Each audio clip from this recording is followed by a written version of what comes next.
आप सभी को मेरा नमस्कार। मेरा नाम अनिल कौशिक है और मैं राजकीय मॉडल संस्कृति वरिष्ठ माध्यमिक विद्यालय गांव सांगी रोहतक में गणित अध्यापक के पद पर कार्यरत हूं। प्यारे विद्यार्थियों, आइए आज हम चर्चा करेंगे कक्षा 7वीं के गणित विषय के ठोस आकारों का चित्रण उपविषय पर, जिसका वीडियो पाठ संख्या है 2। हमने पहली वीडियो में चर्चा की थी कि ठोस आकारों का चित्रण हम किस प्रकार कर सकते हैं, ठोस आकार क्या होते हैं। इस ठोस आकारों के सॉलिड शेप्स के परिचय पर हमने चर्चा की थी और ठोस आकारों के कुछ उदाहरण लिए थे, जैसा कि आप स्क्रीन पर देख पा रहे हैं। ये उदाहरण हमने ठोस आकारों के पहली वीडियो में लिए थे और पहली वीडियो में ही हमने ठोस आकारों के चित्र को पहचानना कि किस प्रकार हम ठोस आकारों के चित्र को पहचान सकते हैं, इस पर हमने चर्चा की थी। ये देखिए, ये ठोस आकारों के चित्र हैं जो कि हमने नाम के साथ और चित्र के साथ इन पर चर्चा की थी। इसी प्रकार हमने पहली वीडियो में ही द्विविमीय आकृतियों के बारे में चर्चा की थी कि द्विविमीय आकृतियां क्या होती हैं और प्रत्येक आकृति का क्या नाम है। इस प्रकार हमने चर्चा की थी और त्रिविमीय आकृतियों या ठोस आकृतियों के शीर्ष, फलक और किनारे कौन-कौन से होते हैं, इनको किस प्रकार पहचाना जाएगा, इस पर हमने चर्चा की थी। और आकृति के साथ नेट का मिलान कैसे किया जाएगा, कैसे ये आकृतियां खुलने के बाद इनका नेट किस प्रकार का दिखाई देता है, इस पर हमने चर्चा की थी। आइए आज हम चर्चा करेंगे कि एक सपाट पृष्ठ पर ठोसों को कैसे खींचा जा सकता है, कि किसी ठोस को हम एक सपाट पृष्ठ पर, समतल पर कैसे खींच सकते हैं। किस प्रकार की आकृति हम बनाए, चित्र बनाए कि वो ठोस जो है वो 3D शेप जैसा ही नजर आए। तो आइए अब इस पर चर्चा करते हैं, इस उप विषय पर चर्चा करेंगे। ठोसों को सपाट पर पृष्ठ पर खींचना। जैसा कि आप स्क्रीन पर देख पा रहे हैं, ठोसों को दो प्रकार से हम चित्रित कर सकते हैं सपाट पृष्ठ पर। पहला है तिर्यक या अनियमित चित्र, जिसको इंग्लिश में ओब्लिक स्केच कहा जाता है, और दूसरा है समदूरिक चित्र, आइसोमेट्रिक स्केच। तो दो प्रकार से हम ठोसों को या सॉलिड्स को सपाट पृष्ठ पर खींच सकते हैं, उकेर सकते हैं, चित्र बना सकते हैं। तो आइए अब हम चर्चा करेंगे कि तिर्यक या अनियमित चित्र, ओब्लिक स्केच क्या होता है।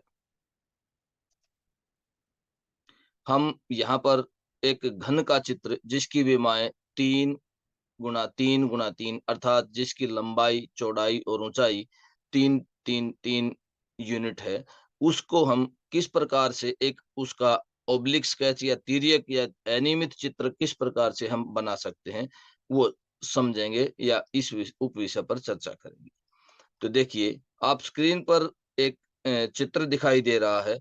उसमें प्रत्येक चरण में हम किस प्रकार से ओब्लिक स्केच बना सकते हैं किसी ठोस का, उस पर चर्चा कर रहे हैं। तो सबसे पहले हम चरण 1 पर जाते हैं। सामने का फलक खींचिए। ये देखिए, ये कोई भी आपके पास ठोस हो, उसका आपको इस प्रकार से सामने का फलक खींचना है। हमारे पास ठोस क्या है? एक घन का चित्र हमें बनाना है जिसकी विमाएं, लंबाई, चौड़ाई और ऊंचाई 3 हमें दी गई हैं। तो देखिए, ये हमें ग्राफ के ऊपर बनाना है और ग्राफ जैसे आपको दिखाई दे रहा है स्क्रीन पर, पहले चरण में हमने जो सामने का फलक बनाया है उसमें 3 हमने क्या लिए हैं? 3 खाने लिए हैं, क्योंकि हमारी विमाएं क्या थी? लंबाई क्या थी? 3 थी और चौड़ाई भी क्या है? 3 है। तो इसीलिए हमने 3 अ, खड़े खाने लिए हैं और 3 ही जैसे कॉलम कह सकते हैं आप, रो कह सकते हैं। 3 बाय 3 का हमने ये एक चित्र बनाया है। अब दूसरे चरण पर चलते हैं कि सामने के फलक का सम्मुख फलक खींचिए। देखिए, ये सामने का फलक है और इसका सम्मुख फलक, इसका सम्मुख फलक, ये सामने वाला फलक है। दोनों फलक देखिए आप, घन के दोनों फलक हैं ये, और फलकों के माप बराबर होने चाहिए। तो दोनों जो हैं वो बिल्कुल सेम साइज के होने चाहिए। आप जैसे हमने 3x3 का ही लिया था पहले वाला फलक, तो दूसरा फलक भी आपका पीछे वाला भी वो 3x3 का ही होना चाहिए। परंतु यह चित्र चरण 1 के चित्र को कुछ खिसका कर ही बनाया गया है। कुछ खिसका कर बनाया गया है। यहाँ पर बिल्कुल आप ग्राफ के ऊपर बिल्कुल ग्राफ के ऊपर जो बनाएँगे उसमें आप सीधी रेखा की सिधाई ज़रूर देखें, लेकिन आप थोड़ा यहाँ इसकी जगह यहाँ भी बना सकते थे, तो आप इसको आगे-पीछे खिसका सकते हैं। इसमें आपको पैमाइश की आवश्यकता यहाँ पर नहीं है। उसके बाद हम तीसरे चरण पर जाते हैं। तीसरे चरण में देखिए कि संगत कोनों को मिलाइए। ये जो कोने हैं, यहाँ देखिए, यहाँ हमने कोने नहीं मिलाए हैं। सिर्फ़ 2 फलक खींचे हैं, 2 फेसेस बनाए थे हमने। अब यहाँ पर आपको ये कोने जो हैं, संगत कोने आपको मिला देने हैं। ये देखिए ध्यान से, ये कोने हमने इसमें मिला दिए। यहाँ पर।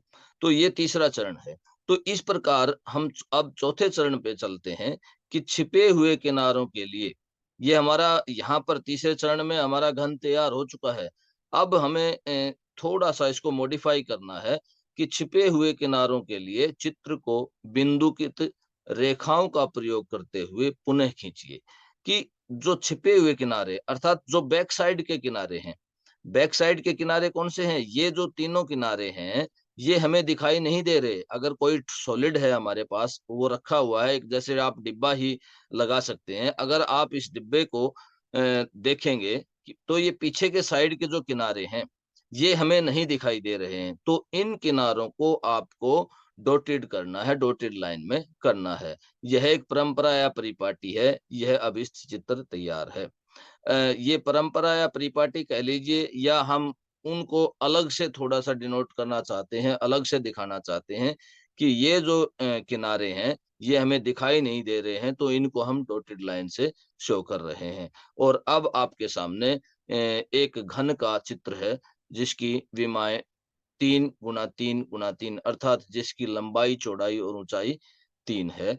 तो ये है एक घन का चित्र, हमने ओब्लिक स्केच तैयार किया है, या तिर्यक चित्र या अनियमित चित्र भी इसको बोलते हैं। ये हमने तैयार कर लिया। आइए अब आगे चलते हैं। समदूरिक चित्र। अब समदूरिक चित्र पर चर्चा करने से पहले हम समझेंगे कि समदूरिक बिंदु की शीट क्या होती है, जिसके ऊपर हम समदूरिक चित्र बनाते हैं, आइसोमेट्रिक स्केच बनाते हैं। वो बिंदु की शीट, डॉटेड शीट, जो आइसोमेट्रिक डॉटेड शीट बोली जाती है, उसके ऊपर हम आइसोमेट्रिक स्केच बनाते हैं। तो वो किस प्रकार की होती है, कैसी होती है? जैसे हमने ओब्लिक स्केच के बारे में पढ़ा था, ओब्लिक स्केच के बारे में हमने पढ़ा था कि यह ग्राफ के ऊपर बनाया जा सकता है आसानी से। ये देखिए, ये हमने चर्चा की थी पहले भी कि यह ग्राफ के ऊपर बनाया जा सकता है। तो अब हम समदूरिक चित्र बनाने के लिए, आइसोमेट्रिक स्केच बनाने के लिए आइसोमेट्रिक डॉटेड शीट का प्रयोग करेंगे। पहले समझेंगे कि आइसोमेट्रिक डॉटेड शीट होती क्या है?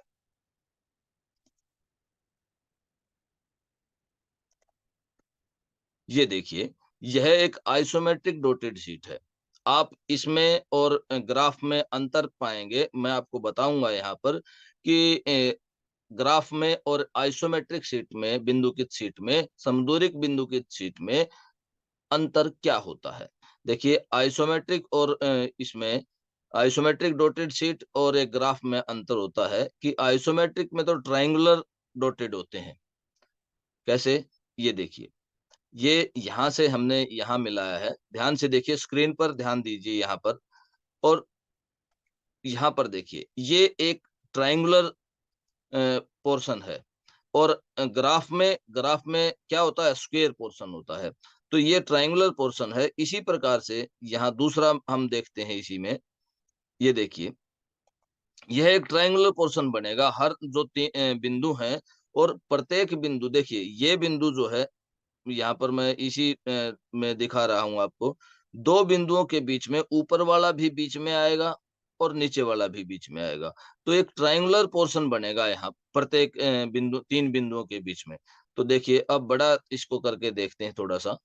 ये देखिए, ये लाइन इस तरह से डॉटेड डॉट होंगे इसमें आइसोमेट्रिक शीट में, ध्यान से देखिए। और प्रत्येक तीन बिंदुओं का क्या बनेगा, ट्राइंगल बनेगा। आप स्क्वायर इसमें स्क्वायर के रूप में शो नहीं होंगे, ये ट्रायंगुलर रूप में शो होंगे। तो इसको क्या बोला जाता है, आइसोमेट्रिक डॉटेड शीट, समदूरिक बिंदु बिंदु की शीट बोला जाता है। आइए थोड़ा सा इसको और मॉडिफाई करके देखते हैं हम किस प्रकार से आइसोमेट्रिक डॉटेड शीट बना सकते हैं।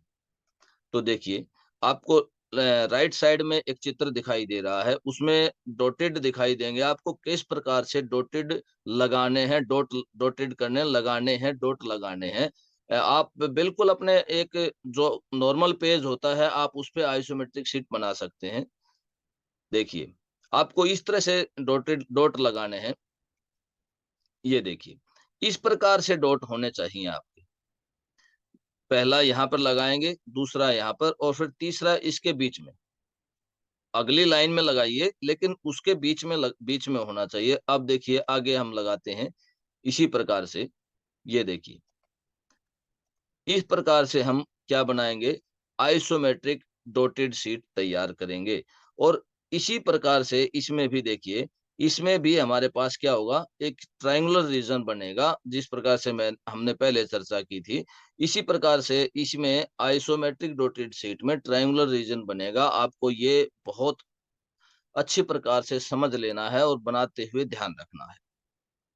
तो इस प्रकार हम समदूरिक बिंदु की शीट या आइसोमेट्रिक डॉटेड शीट तैयार कर सकते हैं। आइए अब समदूरिक चित्र आइसोमेट्रिक स्केच कैसे बनाते हैं इस पर चर्चा करेंगे। तो देखिए, एक घनाभ का चित्र जिसकी विमाएं 4 गुना 3 गुना 3 है, अर्थात जिसकी लंबाई 4 और चौड़ाई 3 और ऊंचाई 3 है।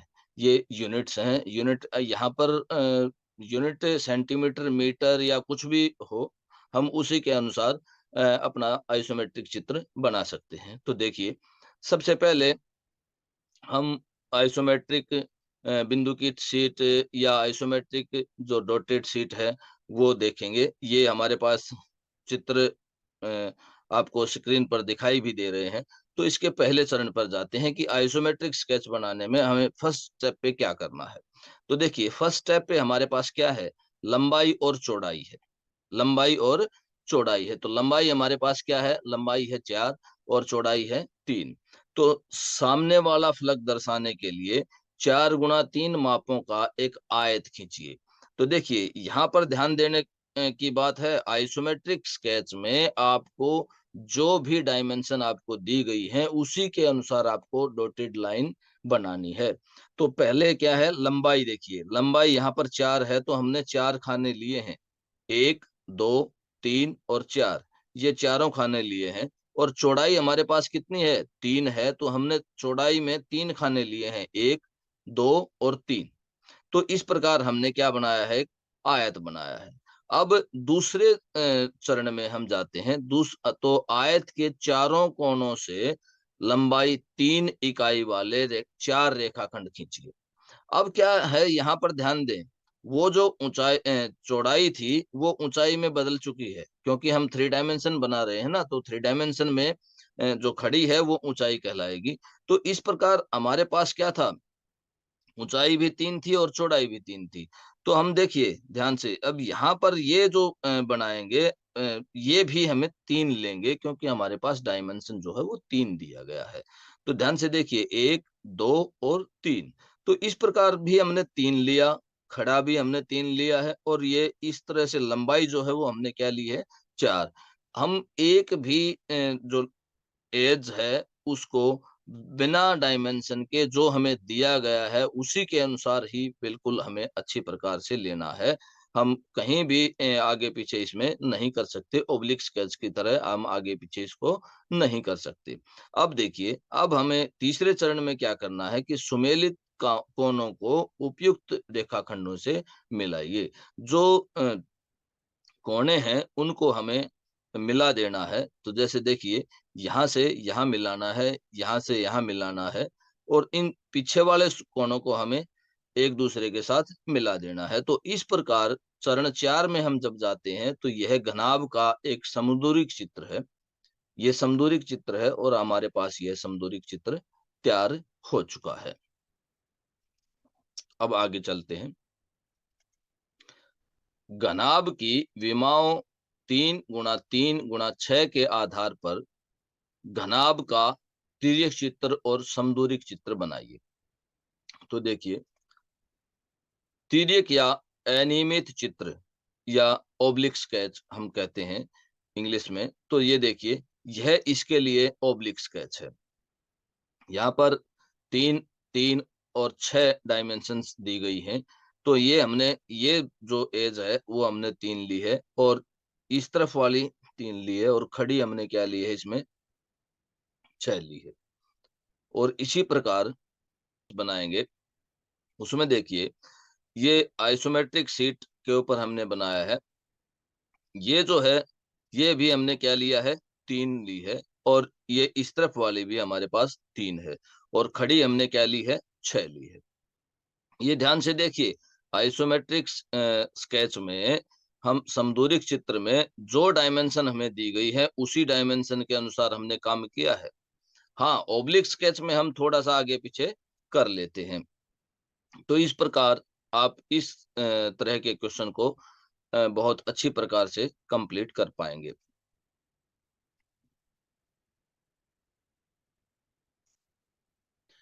आइए गृह कार्य देखते हैं, होमवर्क। होमवर्क में हमने 2 क्वेश्चन दिए हैं। किसी घनाभ की विमाएँ 5 सेंटीमीटर, 3 सेंटीमीटर और 2 सेंटीमीटर हैं। इस घनाभ के 3 भिन्न-भिन्न समदूरिक चित्र बनाइए। आपको अलग-अलग डायमेंशन के चित्र बनाने हैं। डायमेंशन तो आपको 5, 3 और 2 ही दी गई हैं। आपको चित्र जो है वो अलग-अलग बनाने हैं। जैसे फेस हमने एक बार एक फेस ले लिया, फिर दूसरा फेस हम आगे फ्रंट में ले सकते हैं, फिर तीसरा फ्रंट में ले सकते हैं। तो इस प्रकार से आप उसके भिन्न-भिन्न चित्र घनाभ के बना सकते हैं। और इसी तरह से दूसरा क्वेश्चन है कि निम्नलिखित समदूरिक आकारों में से प्रत्येक के लिए एक तिर्यक चित्र बनाइए। ये आपको आइसोमेट्रिक स्केच दिखाई दे रहे हैं, आपको इसके ऑब्लिक स्केच तिर्यक चित्र बनाने हैं, तो आप आसानी से ये कर पाएँगे। तो अंत में आशा करता हूँ कि ठोस आकारों के चित्रण के जो भी क्वेश्चन हैं, वो आप बहुत आसानी से कंप्लीट कर पाएँगे। बहुत-बहुत धन्यवाद। नमस्कार।